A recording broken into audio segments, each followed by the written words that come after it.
নির্বাচন প্রক্রিয়ায় স্বচ্ছতা আনতে একটা নতুন নিয়ম এসেছে। কিন্তু এই নিয়মের জন্য কর্মীদের জীবনে যে একটা ঝড় উঠেছে, আসুন আজ সেটাই একটু কাছ থেকে দেখি। ভাবুন তো, হাজার হাজার নির্বাচনী কর্মীর কাজটা একেবারে রাতারাতি বদলে গেছে। আগে তাদের কাজ ছিল শুধু নোটিশ বিলি করা, আর এখন তাদের প্রধান কাজই হলো ছবি তোলা। কিন্তু এই ছোট্ট বদলের পিছনে যে কত বড় একটা গল্প লুকিয়ে আছে, সেটাই আসল বিষয়। তো এই যে ছবি তোলার কথা বলছি, এটা শুনতে যতটা সহজ মনে হচ্ছে, কাজটা কিন্তু ততটা সহজ না। চলুন এর ধাপগুলো একটু দেখে নেওয়া যাক, তাহলেই ব্যাপারটা পুরো পরিষ্কার হয়ে যাবে। আচ্ছা, তার আগে একটা জিনিস পরিষ্কার করে নেওয়া দরকার। এই যে বিএলও বা বুথ লেভেল অফিসার, এরা আসলে কারা? সহজ কথায়, এনারাই কিন্তু এই পুরো সিস্টেমটার একেবারে কেন্দ্রে রয়েছেন। এনারা হলেন স্থানীয় সরকারি কর্মকর্তা, যাদের দায়িত্ব হল প্রত্যেকটা পোলিং বুথের ভোটার লিস্ট ঠিকঠাক রাখা।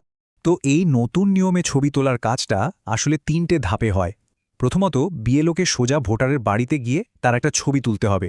আচ্ছা, যদি ভোটার বাড়িতে না থাকেন, তখন দ্বিতীয় ধাপে যিনি নোটিশটা নিচ্ছেন তার ছবি তুলে আপলোড করতে হবে। আর সবশেষে সবচেয়ে গুরুত্বপূর্ণ ধাপটা হলো শুনানির দিনের ফাইনাল ছবি। আর এই শেষ ধাপটাই কিন্তু আসল। শুনানির সময়ের যে ছবিটা তোলা হচ্ছে, সেখানে শুধু ভোটার থাকছেন না, তার সাথে থাকছেন নির্বাচনী কর্মকর্তা, এমনকি একজন মাইক্রো অবজারভারও, মানে একজন নিরপেক্ষ পর্যবেক্ষক।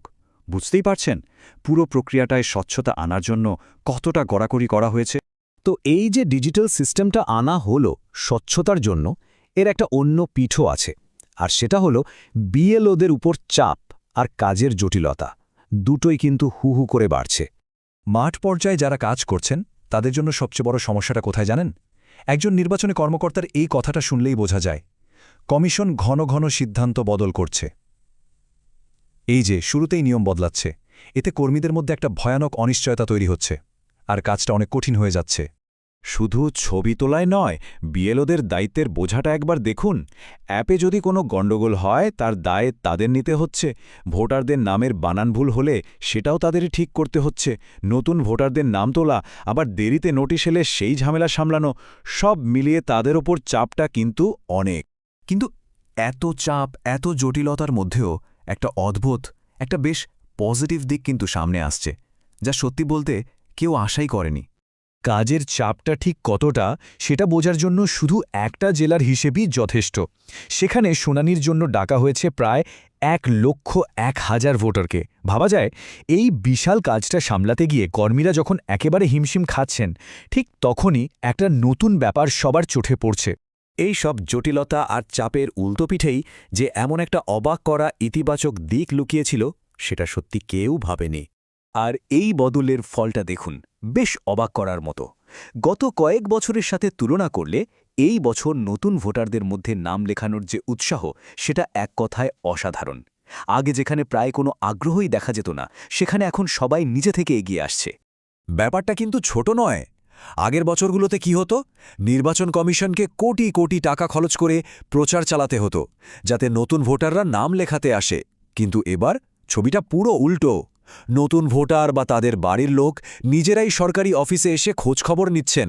মনে হচ্ছে এই যে এত কড়াকড়ি, এই যাচাই প্রক্রিয়াটাই হয়তো মানুষের মনে একটা নতুন ভরসা তৈরি করেছে। তাহলে এই পুরো আলোচনা থেকে আমরা কি পেলাম? দুটো একেবারে ভিন্ন ছবি, যা আমাদের ভবিষ্যতের কথা নতুন করে ভাবতে বাধ্য করছে। একদিকে একটা সিস্টেম যা অতিরিক্ত কাজের চাপে প্রায় ভেঙে পড়ার মতো অবস্থায়, আর অন্যদিকে সাধারণ মানুষ, বিশেষ করে নতুন প্রজন্ম, যারা আগের থেকে অনেক বেশি সচেতন, অনেক বেশি আগ্রহী এই নির্বাচনী প্রক্রিয়ায় অংশ নিতে। শেষে একটা বড় প্রশ্ন কিন্তু থেকেই যাচ্ছে। স্বচ্ছতা আনার জন্য প্রযুক্তির ব্যবহার, এটা অবশ্যই একটা ভালো উদ্যোগ।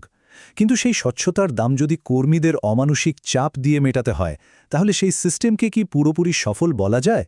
আসল প্রশ্নটা হলো, আমরা কিভাবে এমন একটা ব্যবস্থা তৈরি করতে পারি যেটা একদিকে যেমন স্বচ্ছ হবে, তেমনই মানবিকও হবে।